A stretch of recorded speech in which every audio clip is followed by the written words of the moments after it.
Olá, sejam todos bem-vindos, todas bem-vindas.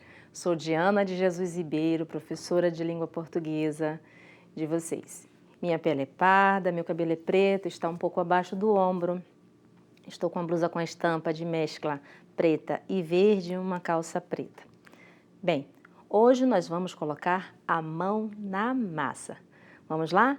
Para a produção de uma crônica ou rumo à produção de uma crônica. Vejamos, o que é uma crônica? É a primeira pergunta. É um gênero textual que narra ações de personagens em um tempo atual e em um espaço determinado, com uma linguagem simples e direta, podendo ou não utilizar diálogos entre os personagens.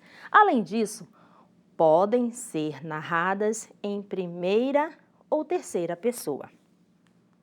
Bom, passos para produzir uma crônica? Bom, a pergunta que vem: sobre o que vou escrever? Primeiro quesito: escolha um tema.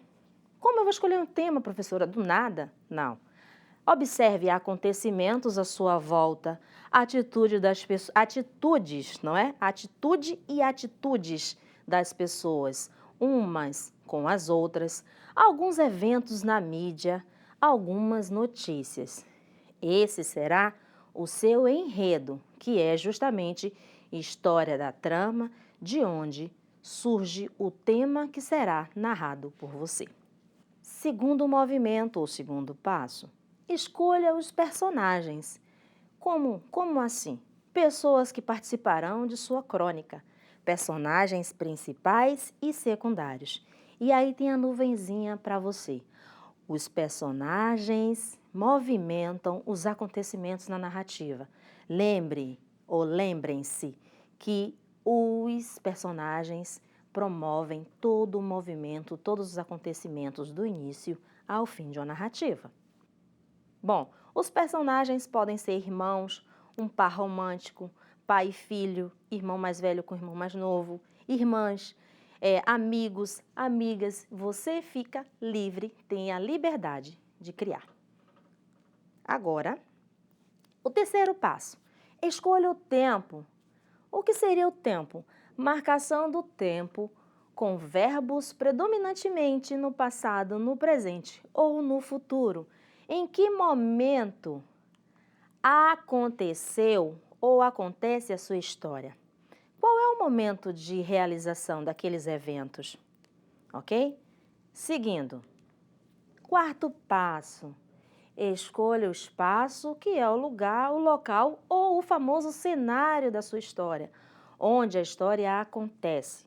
Pode ser identificado como uma casa, um jardim, um ônibus, uma escola, uma sala, uma empresa.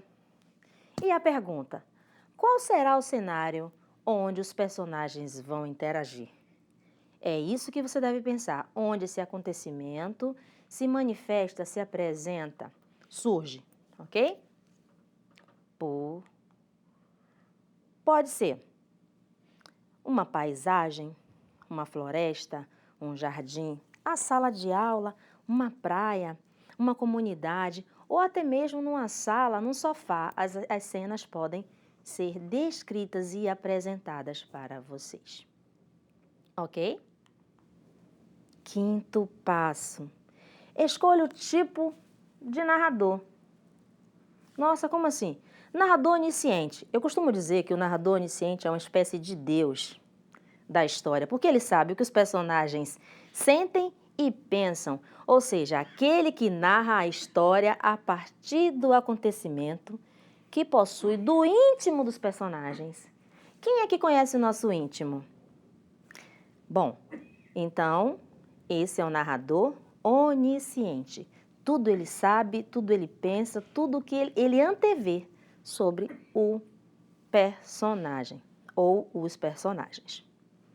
Narrador personagem. Pode ser um narrador personagem, sim. É aquele que narra a história vivida por ele mesmo. Ele vivenciou a história, ele está contando para você. Ele está narrando para você aquilo que ele também fez parte. Por último, narrador observador. Narrador observador é aquele que narra ou conta a história a partir do que observa, sem conhecer o íntimo dos personagens e não faz parte da trama. Quanto aos narradores, você pode escolher aquele que está na posição de espectador, que é o narrador observador.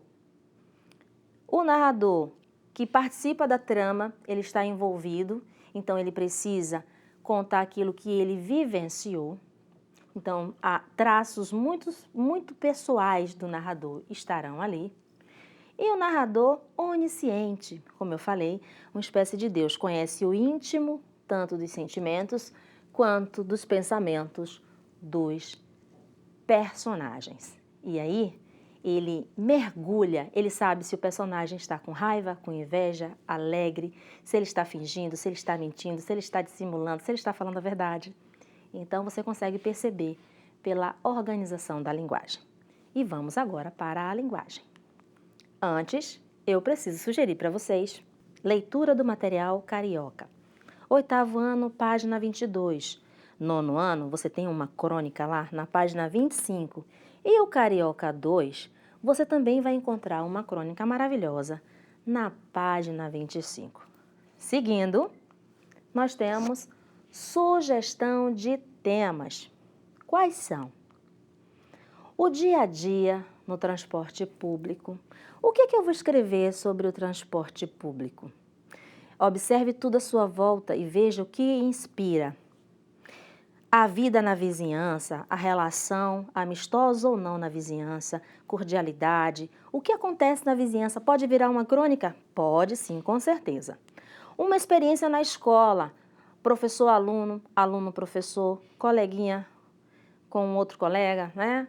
A equipe da escola toda envolvida, uma ação que tem a intenção de mobilizar a comunidade junto com os alunos, com os professores, com a equipe gestora. Tudo isso pode mover e inspirar você a produzir uma crônica. Outro ponto e último, as reações das pessoas nas redes sociais. Como elas se comportam diante de postagens e acontecimentos que estão em circulação. Um grande beijo e até a próxima aula. Sintam-se abraçados e com boas energias.